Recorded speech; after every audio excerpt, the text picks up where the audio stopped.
Hey guys, what's up? So there's this thing on Netflix called Jupiter's Legacy, and it's a several part kind of series, season one of a kind of superhero show, but it's not like a regular superhero show. What I like about the recent superhero stuff is it doesn't conform to past superhero things. I think for like many years, like since the 50s or even the 40s, when like all those old superheroes came out, like Superman and Batman, all those people, they basically had this model of what a superhero story was like. And I feel like recently there've been these other takes to, just to create and explore more drama and more of a story behind what superhero stories are kind of about. Jupiter's Legacy was originally several years ago. It came out as a comic book, and the art on the comic book I thought was really impressive. I liked it. It sort of looked like the Frank Quietly stuff. Comic books, if you've ever seen the art of Frank Quietly. And basically the only reason I didn't get it was because it was kind of a superhero comic book, and I wasn't really into superhero comic books at the time. But it was like, I couldn't tell it was a superhero comic. It looked like a story. But what's interesting about this one, it's basically it's superheroes and sort of like superhero families put together. It's kind of interesting because it takes the story back into the 1930s, right? It's like part of the story is in the present day and part of the story is in the 1930s. And in the 1930s, basically the Great Depression came around. Businesses failed. People lost their jobs. People had no money. They had no food. It was really bad in the 1930s. The whole economy collapsed. Everyone lost their money in stocks, in the bank. Like they couldn't get their money out of the bank. The bank just like basically crashed, and they couldn't pull any money out. There was no money to pull out of anywhere. And so what happened was, at the time, what's interesting about the characters in the story, the ones that became superheroes, it tells about their whole journey into becoming superheroes. So it's got like part of it is sort of like the present day superheroes fighting supervillains, and they're also trying to, there was something interesting that's a main part of this series where it's like they're not just there to fight supervillains. They have a rule that they'll never kill any of the supervillains. Well, the supervillains don't really care. They'll kill the superhero and not think twice about it. But the superheroes go by this code, that was put together by the original 6 superheroes that started the whole thing. A code of that they should not kill no matter what. Even if the person's evil, even if their life is on the line, they cannot kill because that's their code. And it's interesting because that's kind of like what separates the heroes from the villains. And so anyway, it goes back into the 1930s, and this one guy, the guy that is the main character, and the main character is a superhero called the Utopian. And in the 1930s, they weren't superheroes yet, and they were just kind of CEOs and heads of a company. And the company went down, and all of a sudden, he was getting these visions, like these visions of this island, of these people, of this place, and he would just follow his visions. And basically, like he had this vision of him and his 5 friends, like 6 of them, should go take a ship, go on this island and explore this island because there was something there. And so that's what they did. They got a ship, they went to the island, they went, and every time when they got onto this island, there were all of these tests that they didn't know there were tests at the time, but there were these tests that they had to all pass in order to get to the next level. And when they went on this island, they saw like all of these other people who were like the remains of their bodies, who took the test and failed the test. So everywhere around them were all these like dead bodies everywhere. And they went, and there was a lot of different tests, and some had to do with like what kind of character they were, what kind of person they were. Will they bicker and fight with each other about every little thing, or will they band together and continue their quest as one group of people? And when they got through all this, on the island, there was this weird wall, and they touched it and it lit up and everything like that. And because they passed all these tests and went through all these visions, they became 6 superheroes. They became the original 6 superheroes. And that was what happened in the 1930s. And then it tells the story of like back then in the 1930s. And what's really cool about that part of the series is that they did a really accurate like depiction of the 1930s. You know, they really did an accurate depiction of it. Everything looks like the 1930s. People talked like that. People like dressed like they were in the 1930s. There were scenes. The cars were, you know, like the Model T and all the other cars from the 1930s. The ship, the way people talk, everything was very, very like authentic to 1930s. Interesting in this series, it just feels like it was a comic book first. You know, like it kind of feels sort of. It's got that comic book vibe. Where now that I saw the series, I'm thinking I might as well read the comic book because I really want to know what the original story was. And I did hear like at the time that the comic was actually really, really good. It just wasn't into the whole superhero thing. But when it's on Netflix and it's a series and it's like, you know, the only thing to watch on Netflix, because like there's not a lot of good stuff. There's some good stuff on Netflix, but then it's like after you watched a few of the things, it's hard to find good stuff on Netflix. So this is actually pretty cool on Netflix. And I think it's good if you like superhero stories and if you don't like superhero stories. And then like, so in the 1930s is when they got their power, and then they don't really have like any in-between scenes. They just have like how the origin story, like the series keeps like cutting to the origin story, the 30s, their quest, their journey, how they got their power. And the main guy was having these visions and everyone thought he was crazy, but until like the visions led them to this island where somehow they were endowed with superpowers and they could fly and they were just like super beings. And they're sort of like kind of, you know, like the main character was the Utopian. He was kind of a Superman kind of super being. And then like they had kids and their kids had superpowers.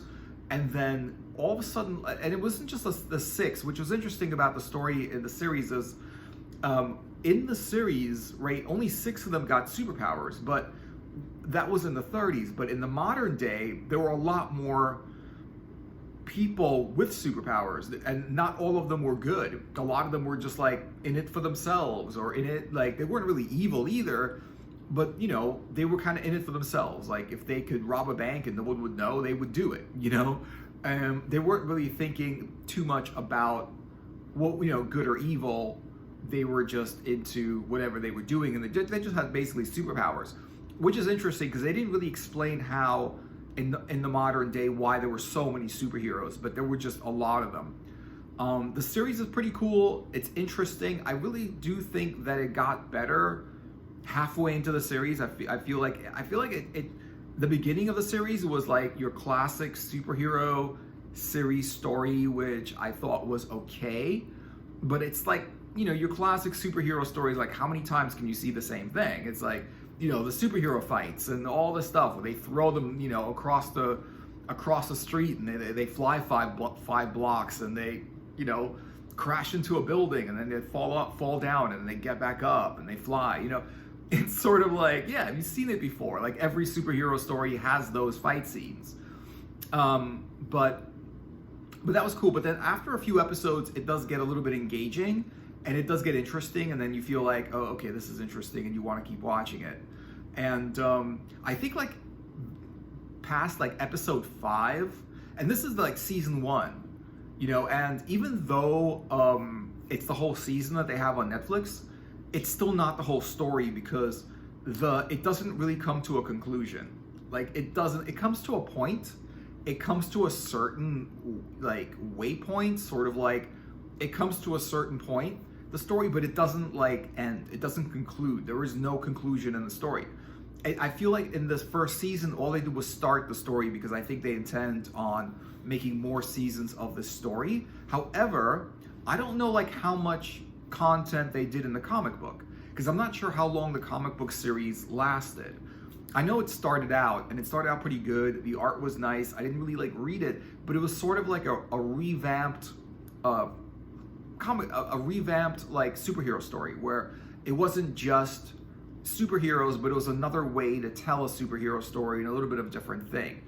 in the present they had kids, and there were like other kids that were like they also had powers, and there were all kinds of people with different powers.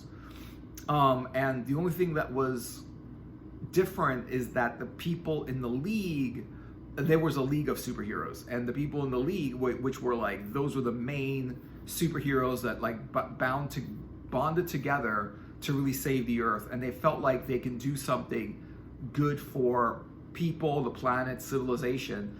And it's interesting because of that, like, it kind of makes sense that the main character, the main superhero, was named the Utopian, and that's the original guy that led the exposition with his friends to get to the place where they were endowed with superpowers. They weren't born with superpowers, they got superpowers from the quest and everything. And it was just mysterious, like, why did that quest exist? Who gave them superpowers? They don't explain a lot in the story, but I feel like the story is about morals and what do you feel is right, because they kept on revisiting this, like, is it more important to win and save the day and save your friends, or is it more important to do what is right? You know, it's like the main character has this, like, he's confronted by this evil villain, and he's got this choice from the villain, and the choice is that he can either like kill the villain and, you know, basically go against everything he believes in and stands for, or he can save his son. You know, so he was like, if he doesn't, like, the villain gave them a choice, like, if he doesn't kill him, then the villain will kill his son, you know. And it's interesting because he, you know, the main character, when confronted with this choice, really doesn't know what to do, you know, because he's like, the whole story, the whole series, the whole story, he's saying how, like, you know, the code and not killing even supervillains, like, is important. It's more important than anything. And then at the same time, he's confronted where if he doesn't kill this supervillain, he's gonna lose his son, because the supervillain is gonna kill his son. So that's an interesting, like, situation he finds himself in, and they don't actually, like, resolve any of it. But it's interesting that the main character, whose beliefs are like so high, set to this high bar of what his beliefs are, like, you know, he's put to the test of, well, do you really believe what you believe, or are there certain things in your life that are more important to you than your beliefs or your morals or your values or what you think is right? And, you know, would you, because the whole, like, series, he's reprimanding his son for killing a supervillain, and they find out he's not even a supervillain, he was a clone. But anyway, but that's the thing, like, the whole series, like, his son is being reprimanded by the Utopian, his father, for killing the supervillain, and his father's like, no, he's so wrong, he's wrong for doing it. And then the Utopian, the one that reprimanded his son for killing the supervillain, is put to that same test, as in, like, are you going to save your son and kill the villain, or are you going to let the villain live and let the villain, you know, kill his son? And it's so interesting. And, like, in the series, like, he just doesn't know what to do. It's not like he knows right away what to do. He doesn't, because it's such a situation where what's more important, you know, believing what's right or survival itself? It's a question that, like, no one could answer, pretty much, because you know, it's whatever someone chooses in the moment based on whatever they think, you know. But it's interesting. It's about what's right, what's wrong, and it's just about, like, codes and systems, and the rest of it is interesting. It's also about, like, how these superheroes live and what they do, and, you know, a lot of them have jobs. Like, the Utopian's daughter she's like a model, but she's also, like, you know, she's kind of like a druggie, and she likes to go out and get drunk and hang out and dance and go to clubs and whatever. And she doesn't like being, like, the Utopian's daughter, because that's how everyone sees her. It's interesting, and she goes out with this guy who is the villain's son, which is weird, and it's got this weird interaction, and it's got, like, what's nice about this series, it's a story that doesn't just follow one character and the story behind one character, like a main character. It's a story that basically follows a bunch of different characters and how they interact. You know, it's like, it's not just the utopian, the main character. It's about, he's got a daughter, he's got a son. It's about them. It's about their life. It's about what they think. It's about, like, you know, what their story is. And a lot of it has to do with their story. So they don't just follow like one main character in the series and tell that one main story. They follow a lot of different characters and tell all of their stories. You know, like they'll follow his daughter, and then, you know, it's sort of like they'll follow her around and show her what her life is about and what happens with her and her drama and everything. And then like the Utopian's wife and her drama and what she does. And she's also a superhero. And she was one of the original 6 that became superheroes. And there's a lot of different, there's some super villains. There's a lot of different things, a lot of really cool action scenes, good fighting, good special effects, where people have lasers shooting out of their eyes. I think it was very, very satisfying as the amount of like action in the movie. There was like car chases and like superheroes fighting each other and flying around. That's cool.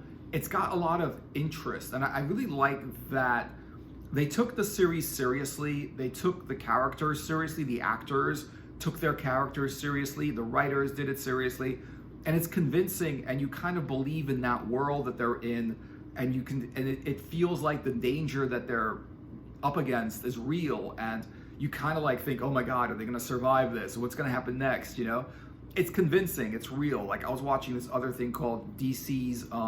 So it had to do with DC Comics, and it was called DC's Legends of Tomorrow, and it was a good superhero story, and it was a time travel story and a superhero story. But the thing is that, like, it wasn't convincing. I didn't feel like the characters were ever in any kind of danger, because they didn't believe that they were in danger. But in really good stories, like in this story, the characters feel like they're in danger, and you don't know if the character is going to like survive or not, or win the battle or lose, because you feel the danger that they're in. They take the scene seriously. They take what they're saying, the lines and the way it's written, very, very seriously, so that it's very convincing as to like, it's very, very convincing as to like what's happening. It just feels real, and it feels like the action is real, and like even though the action is like superheroes fighting each other, there's all kinds of like fire everywhere, flames getting shot from place to place, people with like, you know, rays coming out of their hands and stuff like that. Really cool stuff.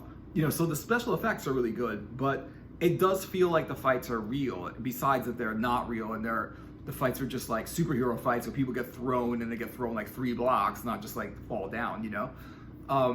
The fights are the fights, but it's interesting, it's cool. The special effects are cool. The story's pretty cool. I really wish there was more to the story, because I felt like they kept like every episode, they kept on going back to the code and how their son like broke the code and killed a supervillain, and how they were against that. And they just kept talking about it and talking about it. And it was just like, I felt like they should have really, that should have been one episode, but it was like the whole series. Like every episode, they went back to the code and not following the code. And like, if you don't follow the code, you're no better than a supervillain. You're not really a superhero. If you kill the supervillains, you're just like the villains, you know? And there was just too much of that, I feel like. And there was no like, nothing came out of it. It was just this code that everyone tried to follow, the people tried to follow, and some people didn't like it. There were actually I don't know if they're gonna go somewhere with that. Hopefully it will go somewhere beyond where it is now, because like there were these superheroes that became supervillains, and the reason they became supervillains is because they didn't believe in the code. And that's why the superheroes are like, well, they're afraid that if the code is broken and superheroes just do whatever they want and not go by this code, then they'll just turn into supervillains, and there'll be all of these villains, these supervillains, making the world a worse place instead of a better place. Whereas the superheroes, their whole point is to stay out of politics, but to make the world a better place. You know, to stay out of, you know, to not tell like the politicians, the countries, what to do, but to do what they can to make the world a better place. And that's interesting. But I feel like there was less of that. There was a little bit, there was some, I like the whole origin story about how they got their powers. That was cool. That was like an adventure quest kind of story.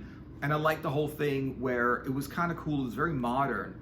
And I haven't seen a modern superhero story like this I don't think I've seen one. Like, it was a very modern superhero stories. There were kids, basically some superheroes that were like 20 years old, or even less than 20, or even a little bit more than 20, but basically like modern, like in modern society, in the modern world.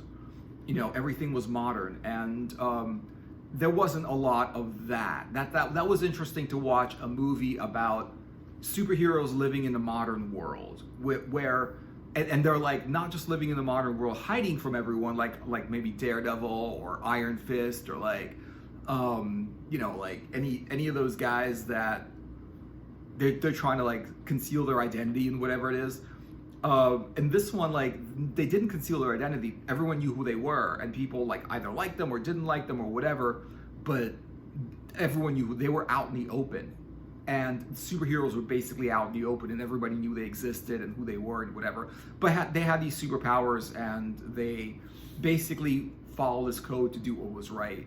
And a lot of the times they didn't. A lot of times they used their powers for selfish needs and other things, and they would do things because they could, because they were powerful, and they could do things with their powers and whatever. So yeah, it was interesting. Basically, I think that like the story was good. It was interesting enough to make you keep watching it and being like, where is the story gonna go? I feel like the story didn't go anywhere, and this is like really like the deal with some comic books, where the story in comic books just doesn't go anywhere. You read it, you get into it, you start reading a few of these comics, and you get into the story and you feel like it's gonna go somewhere, and it goes nowhere. And the story goes nowhere, and it just like, after a while, it's like they're really not resolving the story, or they're not pushing it forward. It's just the same story, and they're revisiting it, and it's not just going anywhere. It has no momentum, and there's, you know, the story goes nowhere. And I feel like that's kind of what it is a little bit, where the story doesn't go anywhere, but at the same time, I feel like the story, like in this first season, is just beginning, and I think like it's going to really go somewhere in further seasons, hopefully. You know, other than that, it's a cool superhero, the fight scenes, the action, it's a nice action movie, a nice supernatural, you know, fiction movie. Really interesting, a lot of fun. Not the best movie on Netflix, but still pretty cool, and I definitely think, you know, it's worth to check it out, even just to watch a couple episodes and see if you like it. So yeah, that's what I think. So yeah, so let me know what you guys are thinking in the comments. Thanks for watching the video. Hope you enjoyed it. Like and subscribe. And yeah, I'll see you guys in another video later, and have a great day. Bye.